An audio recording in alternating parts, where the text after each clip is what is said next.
मैंने और तुमने लूना मौत का राज एक साथ ही समझ लिया। और हमने तुमने नहीं हमारे साथ और लोगों ने भी ज़रूर समझ लिया होगा, क्योंकि संसार का मन चाहे हमारी बात नहीं समझे, परंतु अंत में मौत को जरूर समझेगी। अब तुम लोना ये कहोगे कि मौत तो एक ही बार जब प्रकट होती है तो दोबारा मर जाती है, प्रकट भी नहीं होती है। तो कई लोग मरकर जिंदा वापस कैसे होते हैं? वो जिंदा लोना इस कारण होते हैं कि उनकी मौत मरती नहीं है, उनका व्यवस्था है मौत की, उनका प्राण मौत से बिछड़ जाता है। मौत के प्राण की व्यवस्था बहुत देर के लिए अलग हो जाती है, तो संसार के लोग यही सोचते हैं कि ये मर गया, और फिर प्राण चेतना वापस लौट जाती है, तो फिर हर जगह मौत जाग उठती है। परंतु मौत तो पहले से ही जागती थी, प्राण नहीं जागते थे। प्राण जब जाग उठेंगे फिर से बहुत देर के बाद में सारी चेतना प्राण की वापस लौट आएगी, तो वो फिर जीवित हो जाएंगे। हाँ, ऐसा देखने को सच में ही मिलता है लूना। परंतु वह मौत नहीं मरती है, मौत की एक व्यवस्था ही बिगड़ जाती है। मौत जब मर जाती है तो फिर चाहे ये व्यवस्था, शरीर की व्यवस्था को चाहे कितने दिन संजो कर रख ले, परंतु मौत वापस लौटने वाली नहीं है। बहुत से लोगों ने शरीर की व्यवस्था को संजो कर रखा है कि ये जीवित होंगे, परंतु ऐसा होता नहीं है, क्योंकि मौत का बढ़ने का सिर्फ एक ही स्थान है और कोई स्थान है नहीं, और कोई स्थान से बढ़ने का मार्ग भी उनको नहीं मिलता है, ना कोई व्यवस्था, उनके लिए कोई व्यवस्था नहीं मिलती है। क्योंकि मौत एक महाशून्य में बनती है और फिर वह शून्य में आ जाती है। उनका महाशून्य तो शून्य में आता ही पूरा ढकित जाता है, वो फिर कभी नहीं खुलता। और शून्य में जीवन और खुला आकाश है। खुले आकाश में व्यवस्थाएं बना सकते हैं, परंतु मौत का निर्धारित होना निश्चित नहीं है। खुले आसमान में ना तो मौत का निर्धारित होना निश्चित है और ना अंकुरित का फूटना निश्चित है। अंकुरित ही अंधेरे के गर्भ में ही फूटता है, पनपता है।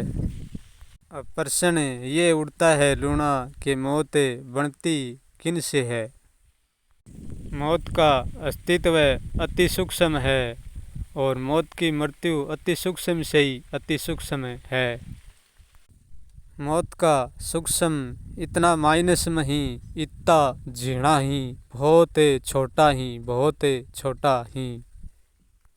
एक मौत का सूक्ष्म इतना छोटा ही लूना, महासूक्ष्म से ही महासूक्ष्म ही, वह एक बाल की नोक पर सारा इकट्ठा हो सकता ही, इतना छोटा ही, और वह अनगिनत ही, उनको उनकी गिनती नहीं लगाई जा सकती। और तब मौत मर जाती है, तब वह और भी छोटी हो जाती है, और भी झीणी हो जाती है, ना के बराबरी हो जाती है। कारण मौत के बहुत नज़दीक रहता है। अंतिम में मौत का श्रेय कारण को ही मिलता है। रहती तो सारी व्यवस्था मौत में ही है, परंतु कारण बहुत नज़दीक होता है। मौत की सारी व्यवस्था मौत के साथ रहकर ही मौत को छूती नहीं है। ये तन मन कारण मौत को छू नहीं सकते। यदि मौत को कारण सूक्ष्म स्थूल तीनों छू लेता, तो यदि मौत भी अमर हो सकती थी, उनको छोड़कर नहीं जा सकती थी, परंतु ये छूते नहीं हैं, इसलिए तो मौत उनको छोड़कर चली जाती है। क्योंकि मौत के साथ शरीर की, मौत की सारी व्यवस्था मौत के साथ एक नहीं हो सकती, और ना मौत उनके साथ एक हो सकती। दूसरा कारण ये बन जाता है मौत का, मरने का।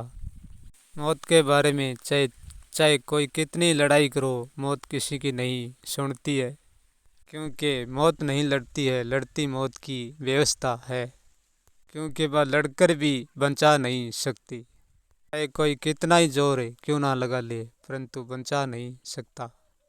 हाँ, संसार के हर व्यक्ति अपने को शुरू से तो बचा जाता है, परंतु अंतिम नहीं बचा सकता। शुरू से का ये अर्थ है कि संसार में वो अपने रूप को पुत्र के रूप में छोड़ देता है और अंतिम में आप मर जाता है। जिन मौत के जितने भी मौत जन्म लेती हैं, वह मौतें भी मौत की होती हैं, कि वे शुरुआत की मौत की पुत्र बन जाती हैं, इसलिए वह अलग हो जाती हैं, इसलिए उनको अलग मरना पड़ता है। वह मौत जिनकी मौत से प्रकट हुई वह उनके साथ नहीं मर सकती। जो पुत्र पिता से प्रकट होता है वो पिता के साथ नहीं मर सकता, उनको अलग मरना पड़ता है। ऐसे ही मौत पिता का एक ही राज है, मौत ही पिता है और मौत ही पुत्र है। हाँ, अंत मौत सारी महामौत में ही मिटती ही। हमारा चेतन दर्पण पूरा मौत से ही निमित्त होता है, स्वयं मौत ही दर्पण होता है।